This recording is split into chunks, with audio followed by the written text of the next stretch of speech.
ناظرین آپ کی خدمت میں ہم ایک چھوٹے سے بریک کے بعد حاضر ہیں. بہت شکریہ ادا کریں گے ہم اپنے معزز گیسٹ کا بھی, اور آپ سب کو مبارکباد پیش کرتے ہیں امام محمد باقر صادق علیہ السلام کی, امام محمد باقر علیہ السلام کی ولادت کی. اور ایک شعر جو ہے ان کی خدمت میں عرض کیے جاتی ہوں. زہرا تیرے گلشن کا چوتھا یہ پھول ہے, زہرا تیرے گلشن کا چوتھا یہ پھول ہے, باقر امام پانچواں جس کا نزول ہے.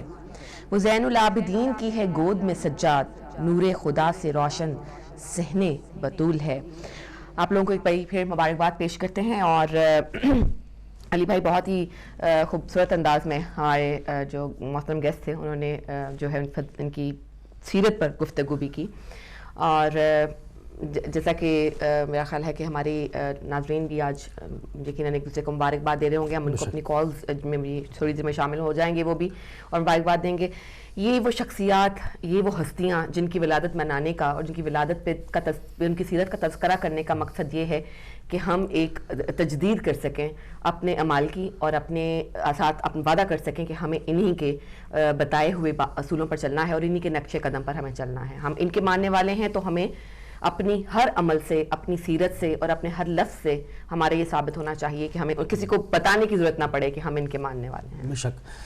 دیکھیں اگر جیسے کہ ابھی قبلہ نے بات کی, اور ساری اب کتابوں میں بھی اس کا تذکرہ ملتا ہے تاریخی اور تمام چیزوں میں, کہ اہل بیت نے ہمیشہ کوشش کی جہاں پر بھی وقت ملا ہے, ظالم و جابر حکمران اپنی سلطنت بچانے میں مصروف ہوئے ہیں, تلوار آپس میں چلی ہے, جب بھی اہل بیت کو وقت ملا ہے انہوں نے علوم سے جو ہے وہ طلاب کی پیاس بچھانے کی کوشش کی ہے. ہمیشہ علوم کا احیا کرنے کی کوشش کی. آپ دور امام محمد باقر علیہ السلام دیکھ لیں یا دور امام جعفر صادق علیہ السلام دیکھ لیں, ان دونوں اماموں کو, امامین کو وقت میسر ہوا ہے اور انہوں نے علم کی ترویج کی ہے. اگر مولا علی علیہ السلام کا آپ وقت دیکھیں کہ مسجد کوفہ میں جو خطبات ہیں, سلونی سلونی کی ندا ہے, وہ کیا ہے کہ میں پانی میں برق دیکھ رہا ہوں, چاہوں تو اس سے دنیا کو روشن کر دوں. تو یہ تمام چیزیں اگر وقت دیا جاتا اور حاکم شام جنگ مسلط نہ کرتا تو یہ کام تو وہیں شروع ہو گیا تھا, وہیں پر بہت بڑے مکتب کا قیام ہو جاتا اور پوری دنیا میں اس وقت مسلمان علوم کے اوپر حاوی ہوتے. مگر کیا ہوا, امیر شام نے حملہ کر دیا, جنگ صفین شروع ہو گئی, ایک کے بعد ایک جو ہے وہ گھبرا گئے. ہاں نہیں, انہوں نے موقع, وہ نہیں چاہتے تھے کہ موقع دیا جائے. پھر امام حسن کا دور دیکھیں آپ, پھر امام حسین السلام تو کربلا ہی ہو گئی, پھر امام زین العابدین علیہ السلام کا دور بڑا سخت, امام محمد باقر علیہ السلام کے دور میں تھوڑا سا وقت میسر ہوا. اس فرصت سے فائدہ اٹھاتے ہوئے کیا کیا کہ یونیورسٹیز کا قیام کیا, مکتبوں کو ترویج دی گئی, بنایا گیا, لوگوں کو بلایا گیا, اور جو اصل منبع تھا اسلام جو علوم کا, اس کا احیا کیا. پھر جیسے قبلہ نے کہا کہ جیسے ہی ان کو حکومت کو فرصت ہوئی, انہوں نے تحریکوں پر, شورشوں کے اوپر قابو پا لیا, تو ان کی کوشش کیا ہوئی کہ پھر یونیورسٹیز کو روکا جائے. یعنی آج اگر مسلمان اس کے اوپر غور کریں اور دیکھیں, اس وقت اپنی پستی کو بھی دیکھیں, ہم دیکھیں چاہے ہمارے ہاتھ میں سونے کے قلم ہوں, ہم روز رائز پہ گھوم رہے ہوں, فراریوں میں گھوم رہے ہوں, اس سے کیا فرق پڑتا ہے؟ اگر ہم دیکھیں ہمارے کیا لوگ سویلائز نہیں ہیں, اس کی وجہ کیا ہے؟ ہمارے کیا پسماندگی کیوں ہے؟ جو بہت پیسہ ہے تو وہ اتنے خود سر کیوں ہیں, وہ اتنے سرکش کیوں ہیں؟ آپ شہزادوں کو دیکھ لیں کہ یہ سب کیوں ہے. ایک بیلنس معاشرہ مسلمانوں میں نظر کیوں نہیں آتا؟ اس کی وجہ یہ ہے کہ تاریخ پڑھنے نہیں دی جاتی. جو شخص تاریخ پڑھتا ہے وہ آ کے مکتب اہل بیت سے جڑ جاتا ہے, کہ وہ دیکھتا ہے کہ بھئی مطلب ائمہ کسی کے خلاف بغاوت نہیں کر رہے تھے, وہ تو اپنی امامت کا بھی اعلان تمہارے وہ بھی نہیں کر رہے تھے. جو ان کو امامت کو لوگ سمجھتے تھے کہ امامت کیا چیز ہے, وہ ان کو اپنے امام مانتے تھے, مگر امام کسی کا تختہ پلٹنا نہیں, وہ پہلے چاہتے تھے لوگوں کی اصلاح کی جائے, لوگوں کو مکتب اسلام سے روشناس کرایا جائے. یہ لا الہ الا اللہ محمد رسول اللہ تو پڑھ رہے ہیں, مگر یہ کلمے کے پیچھے ہے کیا, کیوں یہ کلمہ پڑھا جا رہا ہے؟ یعنی کہ تم کو جہالت کی تاریکیوں سے, ظلمتوں سے, پستیوں سے نکال کر روشنیوں کی طرف سفر کرایا رسول اللہ صلی اللہ علیہ وآلہ وسلم نے. علوم سے روشناس کرانے کی کوشش کی ہے. تم جتنا ہمارے پاس مکتب ملتا ہے، ہزارہ احادیث ہیں، اس کے اندر کیا ہے آپ دیکھیں، بعض خالی فقی اور جو ہے وہ سارے دینی علوم خالی نہیں ہیں، اس کے اندر سائنٹیفک چیزیں ہیں، کیسے کیسے علاج بتائے گئے ہیں، معالجے کے اوپر بھی گفتگو ہوئی ہے، طب کے اوپر بھی ہوئی ہے، ریاضیات میں بھی ہوئی ہے، کیمسٹری پہ بھی ہوئی ہے، جغرافیہ پہ بھی گفتگو ہوئی ہے، علم فلکیات پہ بھی گفتگو ہوئی ہے. ہر چیز کے اوپر ان چیزوں کو لے جانا تھا مسلمانوں نے لیبارٹریز کے اندر، ریسرچ سینٹرز کے اندر. ان ایک ایک اقوال کے اوپر اگر ریسرچ ہوتی، اور یہ تو میں آج کی بات کر رہا ہوں، اس وقت جب امام بالکل بنفس نفیس موجود ہیں، اس وقت یہ کام شروع ہوا. جب جابر بن حیان فادر آف کیمسٹری اس وقت پیدا ہو گئے تو اور کتنے جابر پیدا ہو سکتے تھے. یعنی اس قدر پابندیوں کے باوجود بھی کام ہوا. اگر یہ پابندیاں نہ ہوتی تو اس وقت اس پوری دنیا میں اسلام کی حقانیت بھی واضح ہوتی اور مسلمان سائنٹسٹ ہوتے ہی مسلمان. اور بادشاہ نے وقت جو تھے اس وقت اسی وجہ سے تو گھبرا گئے اور انہوں نے پھر روکا پوری کوشش کی، قدغن لگائی. سائنٹسٹ ہوتا ہی مسلمان، سائنٹسٹ اور ہوتا نہ کوئی. جس تیزی سے یہ زمین کے اوپر اپنا فاصلہ طے کرتے ہیں. آج تک اس کے اوپر پردہ پڑا ہوا ہے. تاریخ میں پڑھاتے ہیں نسل در نسل. یہ کہہ رہی ہوں کہ ان کی یہی کوشش ہے نا. ابھی تک دیکھیں نا آپ ہماری کتب میں دیکھ لیجئے جو اسکولوں میں پڑھائی جاتی ہیں یا کالجز میں پڑھائی جاتی ہیں جو درس کی ہوتی ہیں ان کی. آپ دیکھیں اس کے اندر اس کو پڑھا رہے حجاج کو. آپ دیکھیں مطلب کہ آپ کبھی کوئی قوموں کے اپنے ترقی یافتہ قوموں کو آپ نے دیکھا ہے اس طرح سے اپنے اس کو پڑھا رہا ہے جس نے آ کر جو ہے وہ سندھ کے اوپر حملہ کیا، محمد بن قاسم جیسے کہ اس کو باب الاسلام بنا دیا. یہ ڈاکو چور لوگوں کو دینیات میں ڈالا ہوا ہے، جنہوں نے ہزارہ چنگیز خان کی طرح ہزاروں لوگوں کے جو ہے وہ سر اور تن میں جدائی ڈالی ہے. ان کو ہیرو بنایا گیا. اور جو اصل امام کے شاگردین جو ہیرو تھے ان کا کوئی تذکرہ نہیں، کہیں آ جائے تو گردن ہلا دیتے ہیں کہ تاریخ کا انکار نہیں. یہ روایت انہی بادشاہوں کے زمانے سے تو چل رہی ہے. نہیں، تاریخ نہیں پڑھاتے.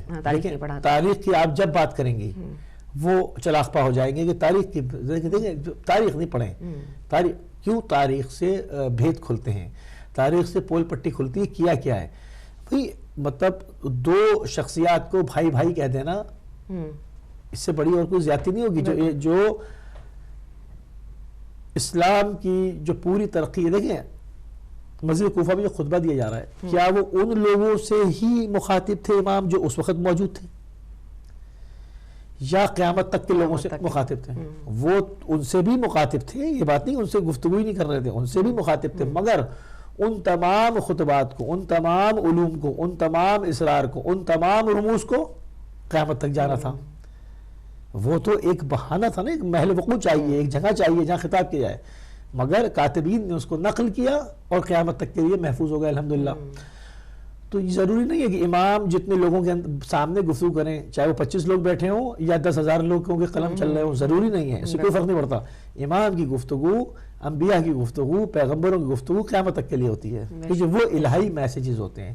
یہ قوم کو بتا دو، نسلیں بعد نسلیں ٹرانسفر کرے گی. اچھا، اب اس کے اندر ایک مسئلہ اور بھی ہے.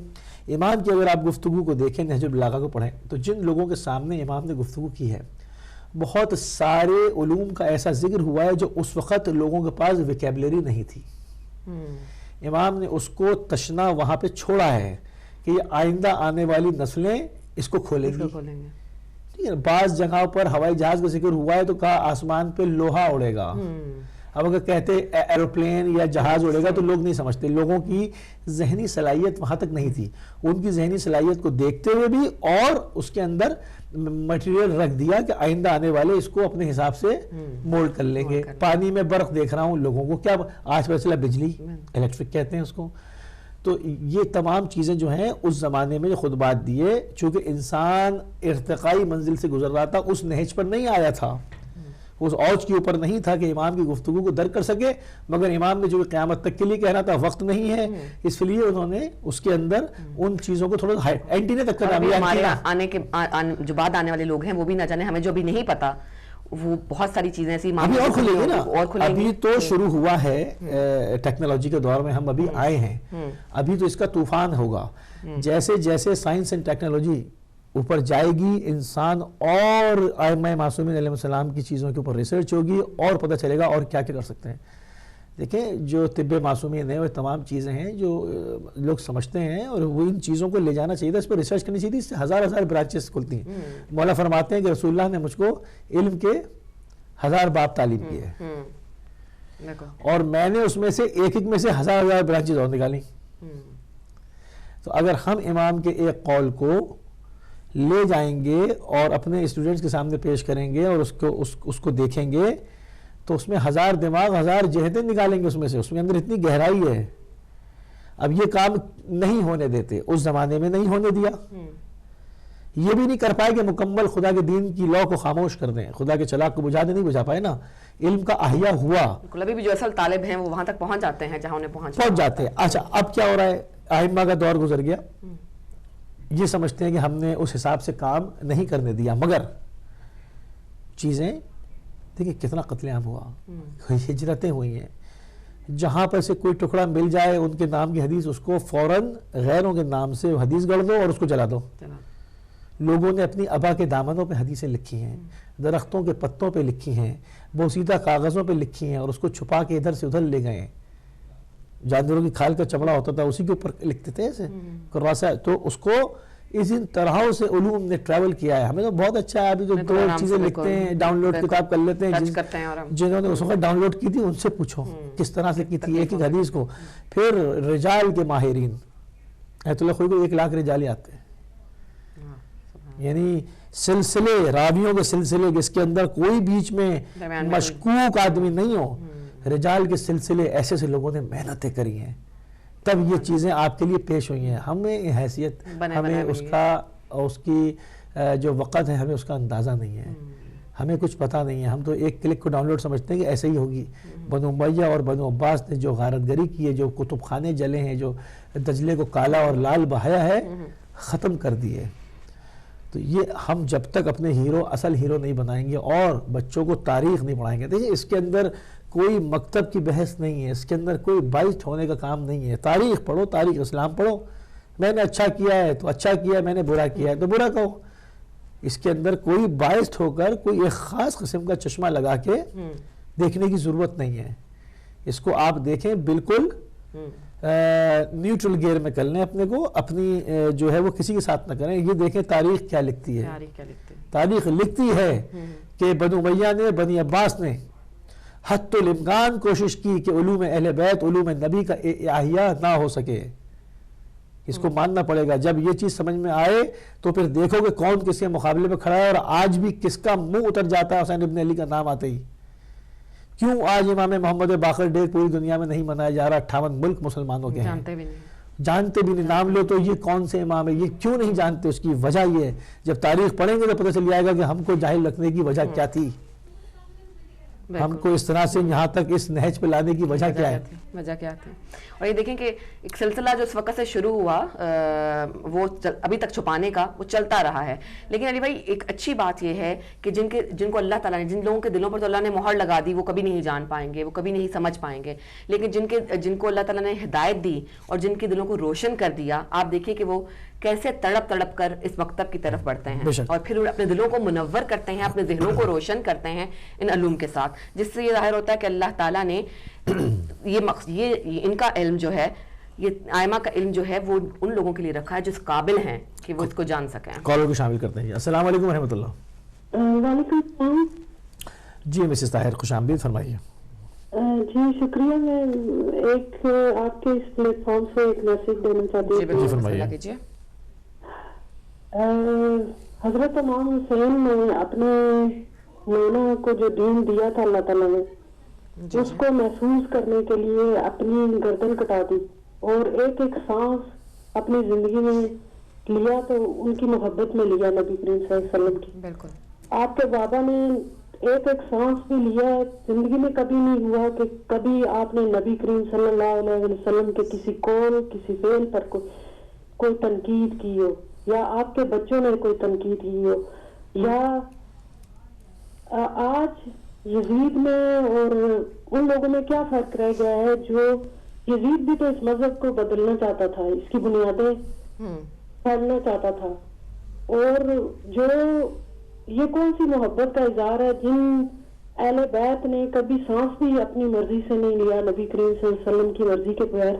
اور نبی کریم صلی اللہ علیہ وسلم نے اسی لیے کہا تھا کہ میرے اہل بیت, انہوں نے یہ نہیں کہا تھا کہ بس اہل بیت ہی سب کچھ ہے, صحابہ اور میرے کمپینین جنہوں نے پوری زندگی اور سب مال سب کچھ اس مذہب کے لیے قربان کر دیا, اور کسی کی کوئی ویلیو نہیں ہے, حدیثوں کی کوئی ویلیو نہیں ہے, قرآن کی کوئی ویلیو نہیں ہے, نبی کریم صلی اللہ علیہ وسلم کی کوئی ویلیو نہیں ہے, سب کچھ بس ایک صحابہ ہے, ایک اہل بیت ہے, انہی کو پکڑ کے رکھنا. یہ کہ مطلب یہ تو کوئی سینس ہی نہیں بنتی. ٹھیک ہے, میں سے بات کرتا ہوں. بہت شکریہ, بہت شکریہ. صاف صاف رسول اللہ نے غدیر کے ممبر پہ کس کا ہاتھ بلند کیا؟ مولا علی کا. کس کا بلند کیا اور کس کی بیعت کرائی سب کو؟ جب ہی دیکھیں تاریخ, جب ہم بات کر رہے ہیں کہ تاریخ پڑھو. اچھا, پھر اب جو صحابہ بھی ہیں, صحابہ کی جو فضیلت ہے وہ کس سلسلے میں؟ اسی اطاعت میں نا کہ جو رسول اللہ کہیں وہ مانو, اور یہ میرے اہل بیت ہیں. دیکھو علی کی مثال مجھ سے وہ ہے جو ہارون موسیٰ سے تھی, علی اور میں. ہم تو کہہ رہے ہیں, یہ تو سب کہتے ہیں, رسول اللہ کہہ رہے ہیں نا مشترکہ. علی جو ہیں, میں اور علی ایک شجر سے ہیں. علی میرے بعد مومنوں کے سردار ہیں. علی میرے دنیا میں بھی بھائی ہیں, آخرت میں بھی بھائی ہیں. اپنی صاحبزادی کے لیے کیا تعارف کرایا؟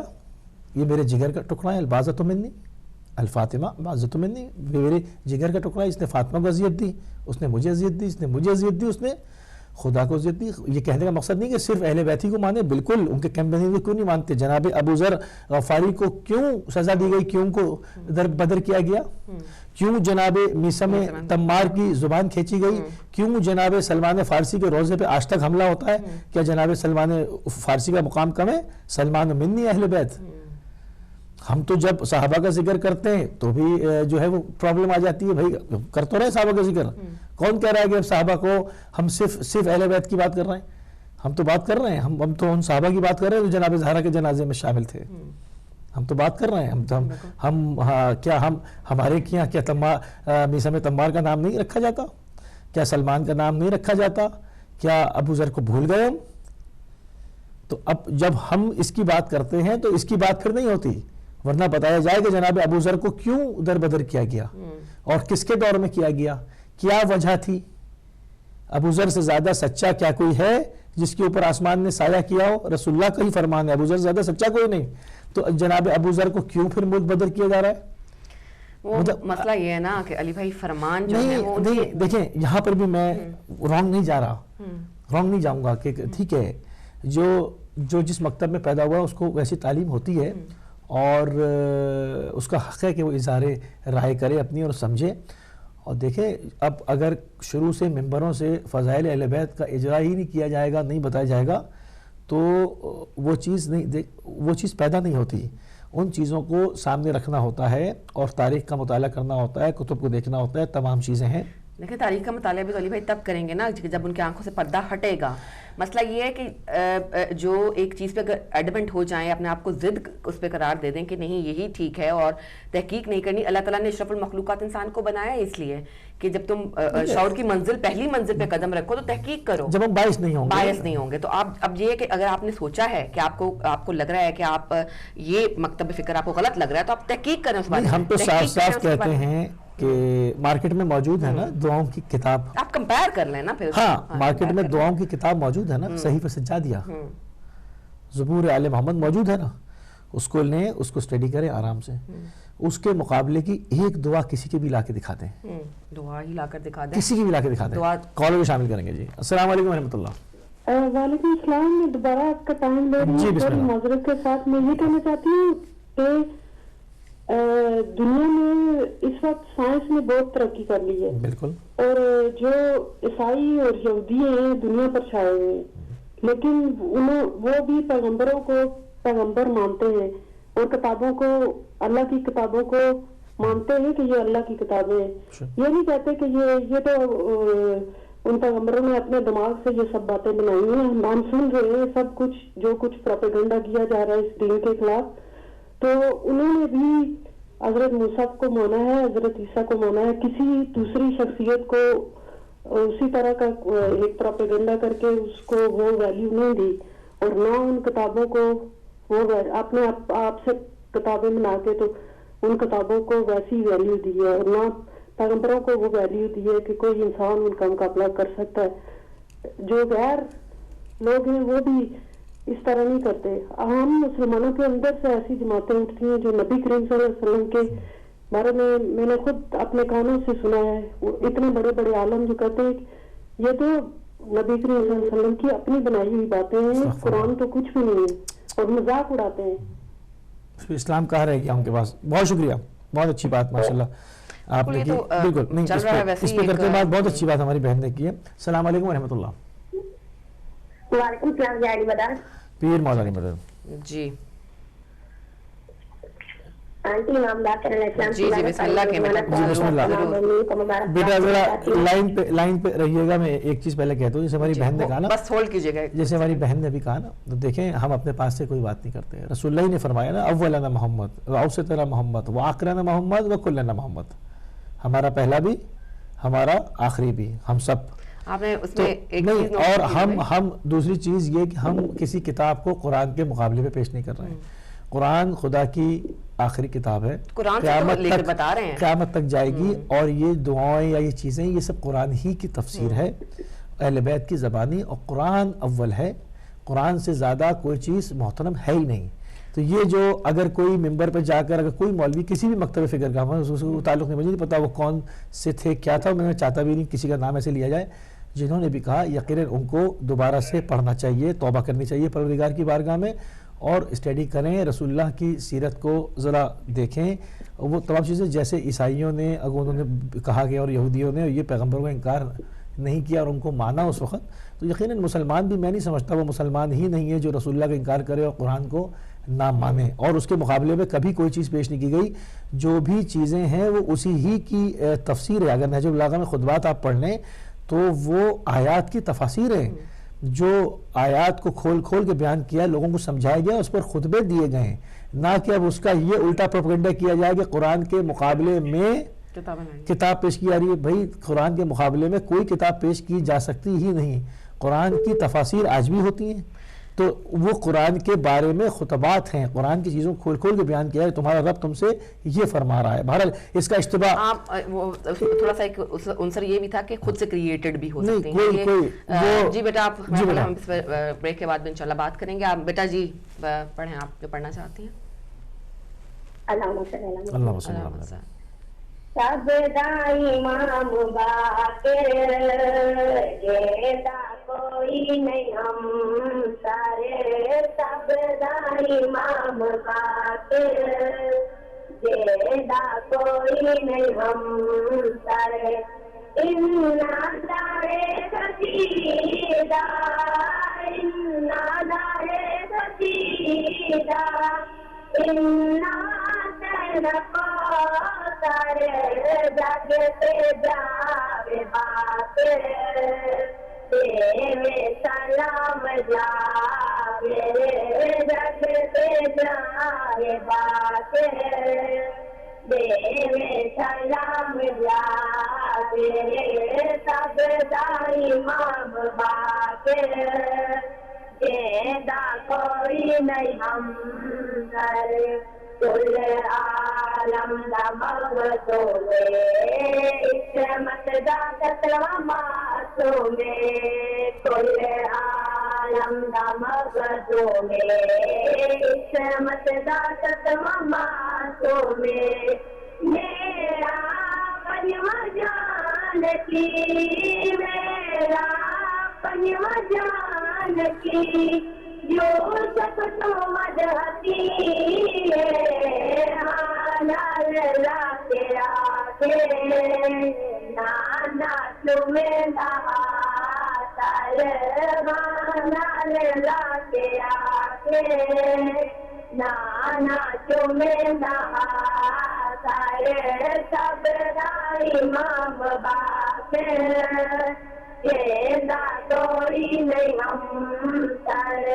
پنجواں امام آیا جابر حسن جایا، پنجواں امام آیا جابر حسن جایا. جایا سید سے جھکیا جاوے سید سے جھکیا جاوے پیشانی چم لئی باپ تے ہلائے لب گلابی میرے نانے دا صحابی تے ہلائے لب گلابی میرے نانے دا صحابی سب دا امام باقر جزاک اللہ کہنا کوئی نہیں ہم سارے سب دا امام باقر